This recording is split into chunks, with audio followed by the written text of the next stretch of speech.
everyone, this is Lakshita Patel and today we are going to solve some numericals of chapter electricity. In our previous lecture we studied about electric current and we studied about charge and potential difference and their formulas and their SI units. In this chapter we are going to solve some simple numericals which are related to those topics. And these are very simple. I have written a few questions from your textbook. This question is the third question of your first in-text questions box. The question is, calculate the number of electrons constituting 1 coulomb charge. हमने पढ़ा था कि जो charge होता है वो electrons की वजह से होता है और इलेक्ट्रॉन्स का जो मिनिमम चार्ज होता है वो होता है 1.6 into 10 raised to the power minus 19 coulomb. Clear? अब यहाँ पर पूछ रहे हैं calculate the number of electrons constituting 1 coulomb of charge, मतलब 1 coulomb चार्ज में मैं यहाँ लिख सकती हूँ 1 coulomb चार्ज में कितने नंबर ऑफ इलेक्ट्रॉन्स आ सकते हैं. एक इलेक्ट्रॉन का चार्ज होता है charge of 1 electron is equal to 1.6 into 10 raised to the power minus 19 coulomb. पर ये बहुत छोटा चार्ज है. It is a very small unit of charge. सबसे छोटी यूनिट चार्ज की, ठीक है. लेकिन जब हम 1 coulomb चार्ज लेंगे, 1 coulomb 1.6 into 10 raised to the power minus 19 से बहुत बड़ा होता है. तो इस 1 coulomb चार्ज में, चार्ज को हम Q से डिनोट करते हैं, कितने नंबर मतलब n means number of electrons present होंगे. तो हम इसके लिए बहुत सिंपल सा फॉर्मूला यूज कर रहे हैं दैट 1 coulomb चार्ज में कितने नंबर ऑफ इलेक्ट्रॉन्स होंगे. तो charge is equal to number of electrons multiply by charge of 1 electron. ठीक है, एक इलेक्ट्रॉन में कितना चार्ज है उसको हम n से मल्टीप्लाई कर देंगे. It will be equal to 1 coulomb charge. And by applying this formula Q is equals to NE, बहुत सिंपल सा इक्वेशन है. और ये सब आप मैथमेटिक्स में 8th स्टैंडर्ड में भी पढ़ चुके हैं, डेटा एनालिसिस पढ़ चुके हैं.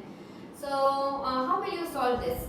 तो Q is equals to N into QE, मतलब 1 coulomb charge is equal to, या जो भी चार्ज आपको गिवन वैल्यू दी हुई है उसमें भी आप फाइंड कर सकते हो. आपको 2 coulomb दिया होता तो भी आप फाइंड कर सकते थे, 3 coulomb दिया होता तो भी आप फाइंड कर सकते हो कि उसके अंदर कितने इलेक्ट्रॉन्स होते हैं.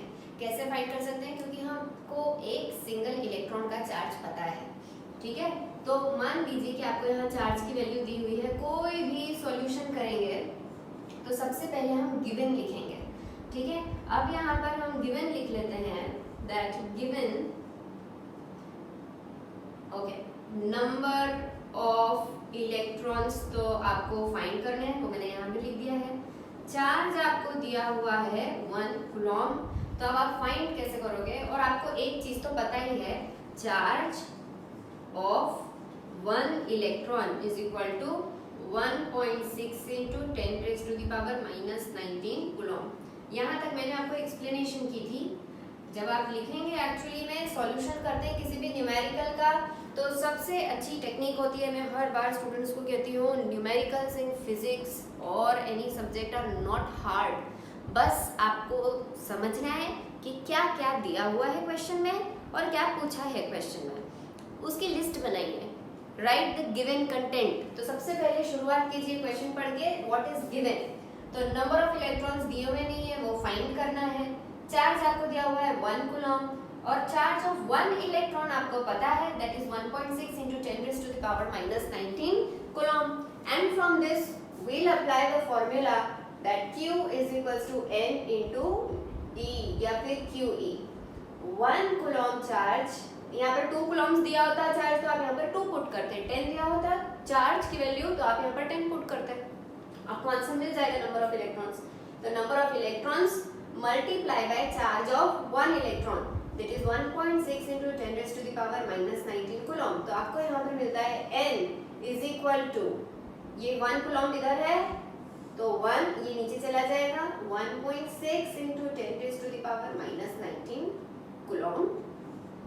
ओके, यूनिट सेम है, आपको यूनिट कैंसिल हो जाएंगी. जो भी बचेगा इसका सॉल्यूशन वो आपके नंबर ऑफ इलेक्ट्रॉन्स होंगे. आप गिवन में लिख सकते हैं नंबर ऑफ इलेक्ट्रॉन्स कॉमा जिसको हम रिप्रेजेंट कर रहे हैं n से या स्मॉल n से is not known, this we have to find. Now the calculation part for this I am leaving it up on you. The answer to this question is 6.25 into 10 to the power 18 electrons. Calculation कैसे करना है, आपको 1 को divide करना है 1.6 into 10 to the power -19 से।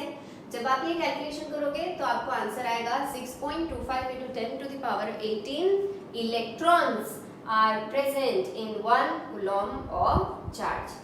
अगर आपका आंसर नहीं आया या आपको कैलकुलेशन में दिक्कत हो रही है, ट्राई किया है लेकिन नहीं आ रहा है, तो आपको ट्राई किए हुए न्यूमेरिकल की पिक्चर मुझे भेजेंगे। इफ आई सी दैट हाँ मेरे स्टूडेंट्स ने ट्राई किया है लेकिन उनका आंसर नहीं आ पाया है, तो I will give you the solution पूरे कैलकुलेशन के साथ कि इसको कैसे करना है। ठीक है, अभी मैं इजी पार्ट आपके लिए करके नहीं दे रही हूँ because you have to try once, और ये बहुत सिंपल कैलकुलेशन है। मैथ्स आता है तो कैलकुलेशन तो आता ही है।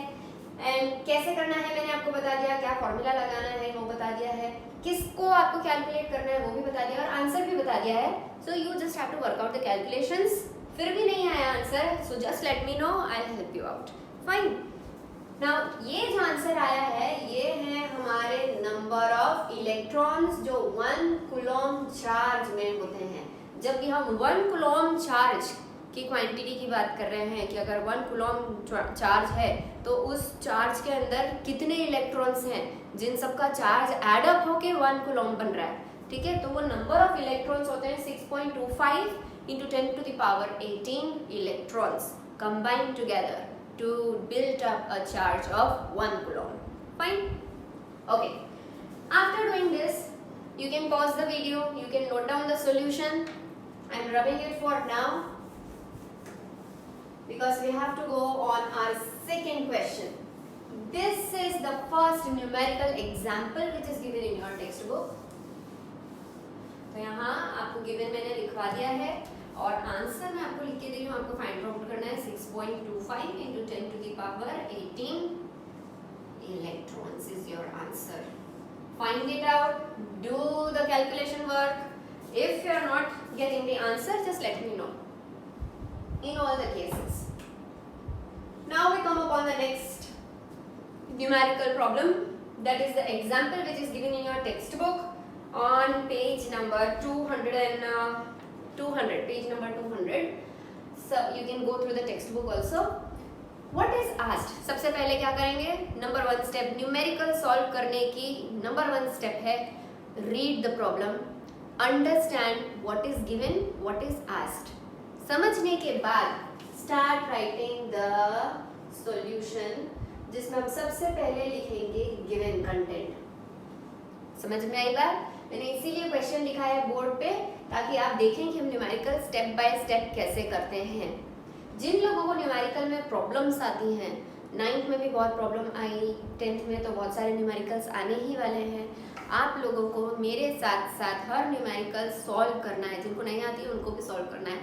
सारे एग्जाम्पल्स, सारे इन टेक्स्ट न्यूमेरिकल्स, एक्सरसाइज में जो न्यूमेरिकल्स दिए हैं स्टेप बाय स्टेप हम वो भी करेंगे। Plus after doing the numericals I am going to pass on a worksheet to you, वो भी सब सॉल्व करनी है। नहीं आता देख के डर नहीं जाना है, प्लीज ट्राई करो, क्वेश्चन पढ़ो, क्या दिया है, क्या पूछा है, समझो, लिखो, जो भी पूछा है दिया हुआ है उसके हिसाब से फॉर्मूला लगाओ।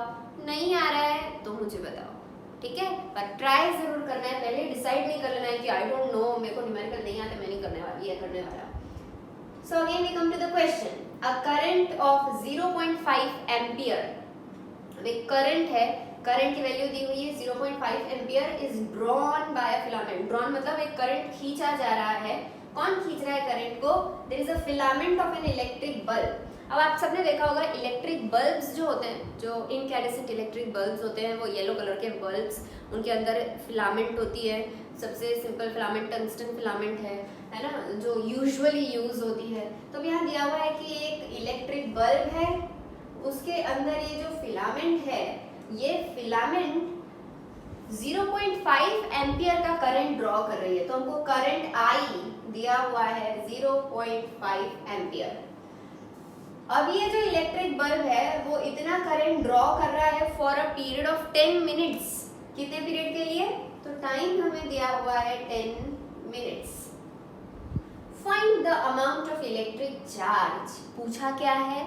Find the amount of electric charge. Q हमको फाइंड करना है। तो जो भी दिया वो पूछा है ना, अब उसका सिंबल लिखिए, क्वेश्चन मार्क लगा दो, आपको पता पड़ जाएगा पूछा क्या है। जो पूछा है उसी का फॉर्मूला लगाना है, सबसे easy, that flows through the circuit. Fine. अब जब भी न्यूमेरिकल करें तो एक चीज हमेशा चेक करने की है कि जो भी वैल्यूज दी हैं कोई भी क्वांटिटीज की, चार्ज की, करंट की, रेजिस्टेंस की, पोटेंशियल डिफरेंस की, whatever may be the subject is, जो भी क्वांटिटीज दी हैं वो SI यूनिट में दी हुई है या नहीं। If the quantity is given and their magnitudes are not given in SI unit, you have to convert them into the SI unit. For example, here the time is given in minutes. Current का SI unit ampere होता है, यहाँ पर ampere ही है, milli ampere नहीं है। अगर milli ampere होता तो हमको उसको एम्पियर में कन्वर्ट करना पड़ता। मेरे पहले वाले लेक्चर्स में मैं आपको शायद बता नहीं पाई हूँ, लेकिन जैसे मीटर्स की छोटी यूनिट सेंटीमीटर होती है, उससे छोटी मिलीमीटर होती है। सेम वे एम्पियर की भी जो स्मॉलर यूनिट होती है वो होती है मिली एम्पियर। ठीक है, 10⁻³ टाइम्स। नाउ चार्ज पूछा है और चार्ज का फॉर्मूला तो आपको आता है। कैसे आता है? हमने पढ़ा था, current is equal to charge upon time. Rate of flow of charge is called current. Rate of flow of charge is called current. अब यहाँ से आपको Q मिल जाएगा, therefore Q is equal to I, only T इधर चला जाएगा, multiply by T। Okay, now put the values. Q की value हमको दी नहीं है, वो पूछा हुआ है। I की वैल्यू आपको दी हुई है 0.5 एम्पियर, और जो टाइम है वो आपको मिनट्स में दिया है, तो वो नहीं चलेगा, उसको हमें कन्वर्ट करना पड़ेगा SI यूनिट में, that is in seconds. So let me convert this minute into seconds. कैसे करेंगे? 10 मिनट्स मल्टीप्लाई बाय 60 सेकेंड, क्योंकि 1 मिनट में 60 होता है, तो हम 10 को 60 से मल्टीप्लाई करेंगे and the answer will be 600 seconds. और चार्ज का आपको फाइंड करना ही है, तो अब आप टाइम की जगह यहाँ पर पुट करेंगे 600 and then you will get the answer 0.5 को जब हम 600 से मल्टीप्लाई करते हैं तो आंसर क्या आएगा? डेसिमल लगा के 10 हटाओ, 0 0 कट करो, 6 5 30 and 1 0, 300 coulomb is the answer. Getting? Very simple. Simply आपको गिवन लिखना है क्वेश्चन समझ के, यूनिट को कन्वर्ट करना है SI यूनिट में, फिर फॉर्मूला लगाना है, फॉर्मूलाज में वैल्यू पुट करनी है और कैलकुलेट करके आंसर निकालना है। Clear? Okay, now let's move on to the next question, that is the second example which comes under the topic potential difference. Okay, हमने पोटेंशियल डिफरेंस और पोटेंशियल इलेक्ट्रिक पोटेंशियल पढ़ा था, pressure and the current flows from higher potential to lower potential, ठीक है, between any two points in the circuit और the current carrying conductor. तो let us go to the question, how much work is done. How much work is done मतलब सबसे पहले ही आपसे पूछ लिया है कि आपको वर्क डन फाइंड करना है इन moving a charge of 2 Coulomb. Charge आपको ऑलरेडी दिया हुआ है 2 coulomb across the 2 points having a potential difference 12 volt. तो पोटेंशियल डिफरेंस भी आपको दिया हुआ है 12 वोल्ट। इजीएस्ट एग्जांपल, ठीक है, क्वेश्चन समझ लो। How much work is done in moving a charge of 2 coulomb across 2 points having a potential difference of 12 volt. मान लीजिए एक वायर है, उसमें 2 पॉइंट्स है A और B। अब ये पॉइंट से ये पॉइंट के बीच में जो पोटेंशियल डिफरेंस है वो है 12 वोल्ट। अब अगर आपको इस पॉइंट से इस पॉइंट तक 2 कूलॉम चार्ज को मूव करना है, यहाँ से यहाँ तक 2 कूलॉम चार्ज को लेकर जाना है, पोटेंशियल डिफरेंस दिया हुआ है, तो इधर से इधर इस चार्ज को लाने में कितना वर्क डन करना पड़ेगा या कितनी एनर्जी स्पेंड करनी पड़ेगी, वो आपको फाइंड करना है। समझ में आया क्वेश्चन? तो आपको पता है what is the formula for potential difference. Potential difference is equal to work done upon charge, last lecture में ही हमने पढ़ा था। And if we know this formula Therefore we know that work done will be equal to potential difference, charge ऊपर चला जाएगा, multiply by charge. अब इसी फॉर्मूला में जो हमने पोटेंशियल डिफरेंस से डिराइव किया है, वैल्यूज पुट करनी है, and on putting the values we have work done is equal to potential difference that is 12 multiply by charge is given 2 coulomb multiply by 2, and so the answer of work done will be 24। work done की unit होती है joules, so 24 joules is the answer। we can also write it as 24 J। this is your answer। easy?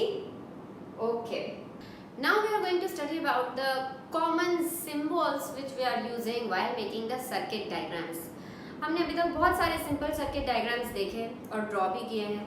अभी हम देखेंगे कि जो circuit diagrams होते हैं उनमें जो कंपोनेंट्स होते हैं उनके सिंबल्स हम कैसे यूज करते हैं while making circuit diagrams।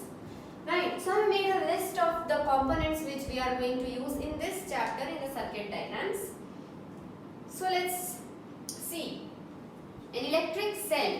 an electric cell, as you all know, is a source of potential difference which we use in circuit diagrams to get current। तो इलेक्ट्रिक सेल का symbol हम draw करते हैं by one longer line and one smaller line which is connected with the conducting wire. जो longer line होती है it is the positive terminal of the cell. आप सबने सेल्स देखे होंगे, उनके ऊपर एक तरफ पॉजिटिव साइन होता है, एक तरफ नेगेटिव साइन होता है, because that is the positive and negative terminal of the cell. And the smaller line is called as, shorter line is called as the negative terminal. Fine, next we come to battery। what is a battery? Battery is a combination of two or more than two cells। suppose this is one cell, then I add another cell, then one more cell or one more cell। if I am using two or more than two cells in combination together, because I need more potential difference, I need to provide more voltage in the circuit, तो मैं इस तरह का symbol use करूंगी depend upon कि कितने sales मैंने combination में यूज किए हैं। यहाँ पर 1 2 3 4 cells are combined together and this is a battery whose positive terminal and negative terminals are on the opposite sides। fine, next comes plug key और switch। plug key और switch जो होते हैं आप उनको दो तरह से डिजाइन कर सकते हो। दिस इज plug key, अभी ये ओपन है, इंसर्टेड नहीं है, और ये है प्लग की क्लोज्ड। ठीक है, जब प्लग की ओपन होती है तब हमारा सर्किट भी ओपन होता है, उसमें करंट फ्लो नहीं हो सकता। लेकिन जब हम उसमें की डाल देते हैं, हमने की इंसर्ट कर दी प्लग में, प्लग के अंदर की इंसर्ट कर दिया है, तो हमारा सर्किट क्लोज हो गया है। अब वो उसमें जो करंट है वो फ्लो हो सकता है now, because it is a continuous path now. Earlier it was not continuous in open state, हमने उसको ब्रेक करा हुआ था। ठीक है, जब आपको स्विच ड्रॉ करना है तो आप कैसे ड्रॉ कर सकते हैं? स्विच आप इस तरह से ड्रॉ करते हैं, make 2 points and a line like this. This is the switch. अभी ये स्विच ऑफ पोजीशन में है, ओपन प्लग की या फिर ऑफ स्विच, एक ही बात होती है, इसमें कंफ्यूज नहीं होना है। जब हमको स्विच ऑन करना आता है, तो जब हम स्विच ऑन कर देते हैं, खटका दबा देते हैं, तो क्या होता है, ये जो स्विच है ये वायर कंटिन्यूअस पाथ में आ जाता है और हमारा जो कनेक्शन है वो बन जाता है, जिसकी वजह से सर्किट क्लोज हो जाता है। ठीक है, सो सर्किट क्लोज्ड मतलब स्विच ऑन, सर्किट ओपन मतलब स्विच ऑफ, ये आपको ध्यान रखना है। देन वी कम्स, जब भी कोई भी सर्किट में दो वायर्स को हम जोड़ते हैं, ज्वाइन करते हैं, तो कैसा बनाएंगे हम connection? Suppose this is one wire and this is one wire and both these wires are joined together, तो हम यहाँ पर एक डॉट बना देते हैं सर्किट डायग्राम में, क्योंकि प्रैक्टिकली आप सारे कंपोनेंट्स ड्रॉ नहीं कर सकते हैं ऑल द टाइम। आप हर बार बल्ब या फैन या लाइट या कोई भी डिवाइस नहीं बना सकते हो, आप हर बार एकदम प्रॉपर अच्छा सा दिखने वाला सेल या बैटरी नहीं बना सकते हो। तो फॉर प्रैक्टिकल यूजेस हम क्या करते हैं, for the ease of studies and ease of understanding the circuit diagrams we use symbols to make our work easy, right? So this is the symbol which represents a wire joint. But what happens when the wires are crossing each other? एक यहाँ जा रहा है, एक यहाँ जा रहा है, लेकिन वो जुड़े हुए नहीं है, तो उस केस में हम क्या करते हैं, हम डॉट नहीं बनाते। Suppose if this is the wire and this is another wire which is going through that, but they are not joined, उन दोनों के पास इंसुलेशन है, वो दोनों जुड़ नहीं रहे हैं, तो हम यहाँ पर इस तरह का एक टर्न बना देते हैं and let the wire go. Okay? Then comes electric bulb. Electric bulb भी आपने देखा है, हमने अभी बनाए भी थे बहुत सारे सर्किट डायग्राम्स। इलेक्ट्रिक बल्ब आप ये कंडक्टिंग वायर है, यहाँ से आपका बल्ब बनता है और ये वापस से वायर कंटिन्यू हो जाता है। This is the simple diagram of electric bulb. कई सारी बुक्स में ऐसा भी होता है कि अगर इलेक्ट्रिक बल्ब ऑफ है तो उसको ऐसे बनाएंगे और अगर वो जल रहा है तो उसके आसपास ऐसी लाइन बना देते हैं तो पता पड़ जाता है the bulb is glowing, but that is on you, आप बना भी सकते हो, ऐसा नहीं भी कर सकते हो। Simply you need to know that the bulb is represented by this symbol. Next comes resistor of the resistance. अब ये रेजिस्टेंस क्या होता है हम जस्ट इसके बाद वाले लेक्चर में पढ़ने वाले हैं इन डिटेल कि रेजिस्टेंस क्या होता है करंट में। तो रेजिस्टेंस कुछ नहीं होता है, वो एक तरह का हिंड्रेंस है, but we are going to study about it. लेकिन उसको हम सिंबॉलिकली सर्किट में कैसे रिप्रेजेंट करते हैं, तो रेजिस्टर को हम रिप्रेजेंट करते हैं like a zigzag line. This is your resistance offering a resistance R, ठीक है, दिस इज अ रेजिस्टर। अब इस रेजिस्टर की फिक्स्ड वैल्यू होती है, हम उसको चेंज नहीं कर सकते। रेजिस्टेंस की ऐसा यूनिट ओम होती है, तो 10 ohms, 20 ohms, 30 ohms, whatever will be the value, it will be fixed। लेकिन ऐसे भी डिवाइस होता है जिसमें हम रेजिस्टेंस की वैल्यू को चेंज कर सकते हैं, कम या ज़्यादा कर सकते हैं, तो उस डिवाइस को कहते हैं रियोस्टैट और वेरिएबल रेजिस्टेंस। उसका सिंबल होता है make a zigzag line and it is a variable resistance, that means you can change the value of resistance, so you have to make an arrow like this. This arrow represents that the value of the resistance can be altered or changed. So these are some simple symbols. Next comes ammeter and voltmeter. बहुत आसान है। Ammeter is represented by A in a circle, okay, and these are the wires. एक तरफ positive terminal होगा, दूसरी तरफ negative terminal से connected होगा। Same way voltmeter is represented by capital V in a circle. These are the wires and positive and negative terminals.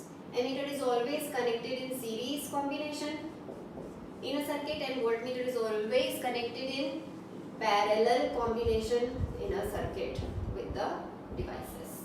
Okay, so these were the symbols of some commonly used components in electric circuit.